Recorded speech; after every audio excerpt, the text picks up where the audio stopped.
మరికొద్ది గంటలు మాత్రమే ఉంది. దేశవ్యాప్తంగా వివిఐపీలు వస్తున్నారు. ప్రధానమంత్రి మోడీ, దేశ ప్రధాని మంత్రి మోడీ యజమాని హోదాలో ఇక్కడ ప్రాణ ప్రతిష్ఠ కార్యక్రమంలో పాల్గొబోతున్నారు. అంత్యస్థాయిలో తెలుగు రాష్ట్రాల నుంచి కూడా వివిఐపీలు కూడా అంతా వస్తున్నటువంటి పరిస్థితి. అయితే మనకు తెలుగు వారికి రాముడు అంటే ఎన్టీఆర్, ఆ తర్వాత తరానికి తెలిసినటువంటి రాముడు, వెంకటేశ్వర స్వామి, శ్రీకృష్ణుడు ఎవరంటే అందాల నటుడు సుమన్. అయోధ్య వీధుల్లో మన తెలుగు రాముడు, ఈ కాలం ఈ తరానికి తెలిసినటువంటి రాముడు ఇక్కడ ఉన్నారు, మనతో మాట్లాడడానికి సిద్ధంగా ఉన్నారు. ఎప్పుడైనా అనిపించిందా ఇట్లా అయోధ్య వీధుల్లో మీరు తిరుగుతానని, మనం కలుస్తామని? ఇక్కడ రామజన్మ భూమికి సంబంధించి మీరు ఎంత ఎగ్జైటింగ్ గా ఉన్నారు? జై శ్రీరామ్. జై శ్రీరామ్. జీవితంలో అంటే నేను ముందు నటుడు అవుతానని చెప్పి నేను అనుకోలేదండి. ఆ భగవంతుడే నన్ను ఒక నటుడుగా, ఎందుకంటే ఒక యాక్టర్ అవ్వాలంటే మీకు అందరికీ తెలుసు అసలు చాలా ఇన్ఫ్లుయెన్స్ కావాలి. సరే, ఇన్ఫ్లుయెన్స్ పక్కన పెడితే ముందు నటన అనేది ముందు తెలియాలి. అలాంటిది ఏమీ నాకు తెలీదు. మరి 77లో చెన్నైలో, తమిళనాడులో నన్ను డైరెక్ట్గా ఒక హీరోగా మరి తమిళనాడు వాళ్ళు స్వీకరించి నన్ను ఒక హీరో చేశారు. దాని తర్వాత ఇంకా తమిళ ఫీల్డ్లోనే ఉంటామో అని అనుకున్న ఒక విషయంలో అనుకోకుండా నాకు తెలుగులో ఒక ఛాన్స్ రావడం, మా మిత్రుడు భానుచందర్ తీసుకొచ్చి తమారెడ్డి భరద్వాజ గారికి, రేలింగ నరసింహరావు గారికి పరిచయం చేసి తెలుగు సినిమాలు ఇద్దరు కిలాళ్ళతో స్టార్ట్ చేసి ఇంకా అలా తెలుగులో వచ్చింది. దాని తర్వాత కన్నడ, మలయాళం. మీ సినీ పరిశ్రమ ఎంట్రీ అంతా మాకు తెలుసు. మీరు ఒక అందాల నటుడిగా తెలుసు టాలీవుడ్లో ఇది. కానీ వివాదాలను మిమ్మల్ని మాయం చేసిండేది రాముని రూపమా, వెంకటేశ్వరుని రూపమా, శ్రీకృష్ణుని రూపమా? అంటే నేను అదే చెప్తున్నానండి, ఏమీ తెలియనివాడు, నటన తెలియనివాడు, సినిమా ఇండస్ట్రీలో ఎటువంటి ఒక రిలేషన్ కానీ లేకపోతే ఒక మిత్రుడు కానీ ఏమీ తెలియని వాడికి మరి ఆ భగవంతుడు ఏంటంటే అసలు తీసుకొచ్చేసి ఒక అవకాశం ఇచ్చి ముందు నటుడుగా చేసి అసలు యాక్టింగ్ తెలియని వాడికి తర్వాత యాక్టింగ్లో అవార్డ్స్ రావడం, తర్వాత వివిధ భాషల్లో చేయడం, అన్నీ దేవుడిదే చెప్పాలి. అంటే మా తల్లిదండ్రులు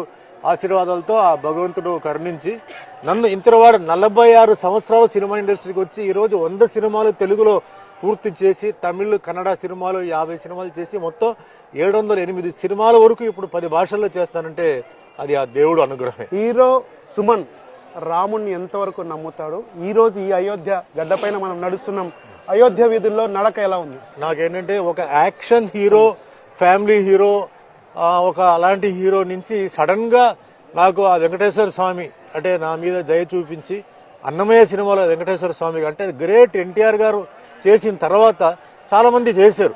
అయితే నాకు అది రావడం, ఆ Annamayya cinema director K Raghavendra గారు నాకు ఆ అవకాశం ఇవ్వడం, అలాగే హీరో నాగార్జున గారు, ప్రొడ్యూసర్ దొరసామరాజు గారు, పాపం ఇప్పుడు లేరు ఆయన. నేనేదో అంటే ఎందుకో తెలీదు, ముందు వద్దు అని నేను ఫీల్ అయితే మరి ఆ భగవంతుడు బలవంతంగా ఆ సినిమా నాతో చేయించి, అసలు president of India Shankar Dayal Sharma గారు చూసి నా పక్కనే ఆయన కూర్చొని సినిమా చూసే భాగ్యం ఆ భగవంతుడు ఇచ్చారు. ప్రతి ఒక్క భారతీయుడి కళ అయోధ్య రామజన్మభూమి. ఈ కార్యక్రమంలో రేపు మరికొద్ది గంటల్లో మీరు కూడా హాజరు కాబోతున్నారు. ఎలా అనిపిస్తుంది? ఎంతో మంది ప్రధానమంత్రులు వచ్చారు, ఎంతో మంది ఏదేదో ఒక అంటే స్టేట్మెంట్ ఇచ్చారు, అంటే భారతదేశం గురించి ఏమేమి చేద్దాం అది అన్నారు. కానీ మరి ఈ ఒక్క విషయంలో నిజంగా ప్రధానమంత్రి గారు నరేంద్ర మోడీ గారికి నేను నమస్కరిస్తున్నాను. ఎందుకంటే ప్రతి హిందూ అసలు ఈ విషయం మటుకు మర్చిపోకూడదు.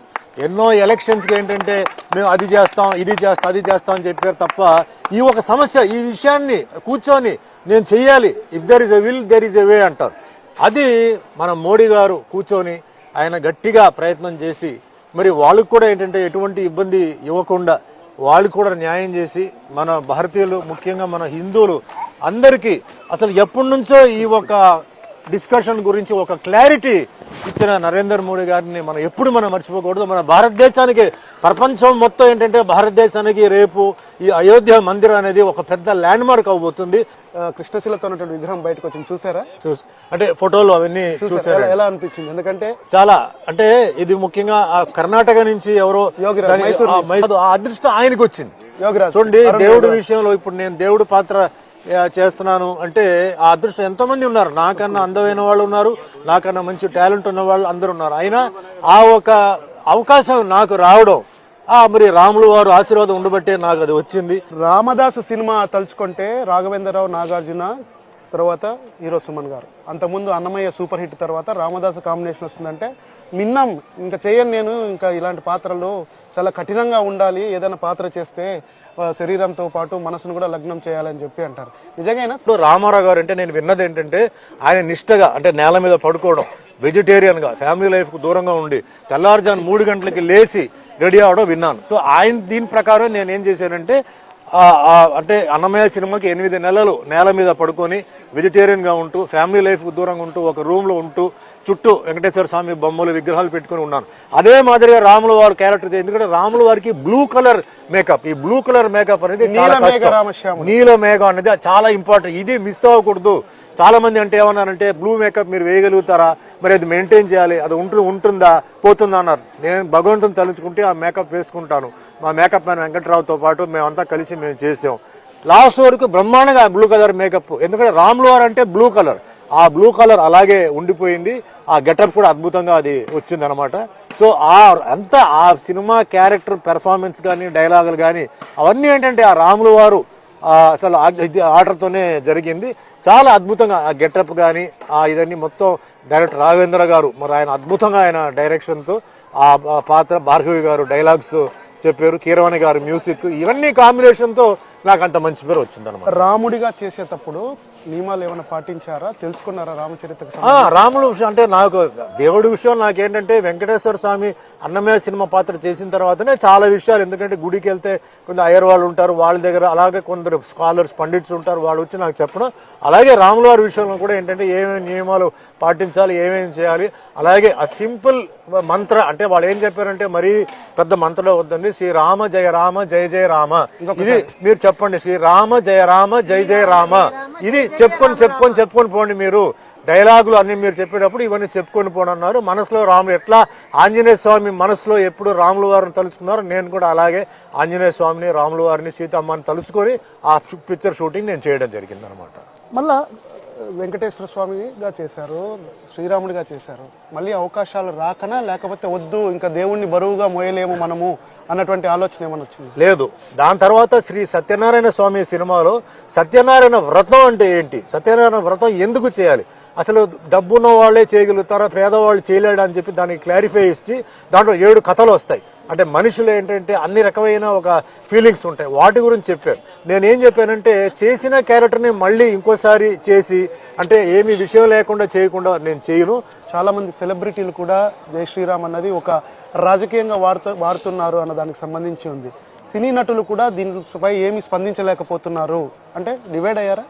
చూడండి, భక్తి అనేది ఇది ఫోర్స్డ్ గా రాకూడదండి. వాళ్ళ మనసులో ఏమేమి అనిపిస్తుందో అది వాళ్ళు చెయ్యాలి. కానీ మన ఇండియా కోసం మనం ఇంత చేసిన ఒక విషయాన్ని అదేంటంటే మనం మర్చిపోకుండా మనం ముందుకు తీసుకెళ్ళాలి. అండ్ ఇక్కడ ఏంటంటే మళ్ళీ పాలిటిక్స్ వచ్చినప్పుడు పాలిటిక్స్ గా చూడండి, బిజినెస్ గా చూడండి, స్పోర్ట్స్ గా చూడండి, అన్ని చూడండి. కానీ హిందువులు అందరూ మీరు ఏంటంటే నేను చెప్పేది ఒకటే, ఈ ఒక విషయం ఎంత అద్భుతమైన విషయం, అసలు ఈ మొత్తం ప్రపంచం దీన్ని మాట్లాడుతుంది. సో దయచేసి మీకు ఫెయిత్ ఉందా, మీరు హిందువులా, మీరు రండి సపోర్ట్ చేయండి. కాదు మేము హిందువులు కాదంటే అది మీ ఇష్టం, అది నేనేం ఫోర్స్ చేయను. అయితే అయోధ్యలో మీరున్నారు, శ్రీరాముడుగా గ్రీన్ మ్యాట్లో ఎన్నో దాంట్లో తిరిగి ఉంటారు, కానీ అయోధ్య వీధుల్లో తిరుగుదాం రండి ఒకసారి. ఈ వీధుల్లోనే మొత్తం అంతా కూడా ప్రభుత్వం అంతా ఏర్పాటు చేసినటువంటి పరిస్థితి. ఇది పార్క్, రామకథ పార్కుగా త్వరలో చేయబోతున్నారు. మొత్తం అంతా కూడా ఆ వీధులన్నీ కూడా గతంలో ఇదిగా ఉంటే వారు స్పష్టంగా వారికి ఇచ్చారు, ప్రభుత్వానికి ఇచ్చి మీరే డెవలప్ చేయండి అని చెప్పారు. సో మనం చూస్తున్నటువంటి టెంపుల్ ఏదైతే వెళ్లాల్సిన టెంపుల్ ఏదైతే ఉందో అది అక్కడ ధ్వజస్తంభం కనిపిస్తుందిగా, ధర్మధ్వజస్తంభం. ఆ ధర్మధ్వజస్తంభమే రేపు ప్రతిష్టాపనకు సంబంధించినటువంటి ఒక అంశం. సో ఎలా ఉంది అసలు ఈ తిరుమల వీధుల్లో మీకు హనుమంతులు ఎంతో మంది తీసుకొని వచ్చిండొచ్చు, కానీ మీకు ఇది ఎలా ఫీల్ అవుతున్నారు? అద్భుతం సార్, ఇది లైఫ్ లోనే నాకు ఏంటంటే ఈ ఒక టైంలో నాకు ఈ అదృష్టం దొరకడం నిజంగా నాకు మా తల్లిదండ్రులు చేసిన పుణ్యం, నాకు ఇది రావడం, ఇది లైఫ్ లోనే నేను మర్చిపోను.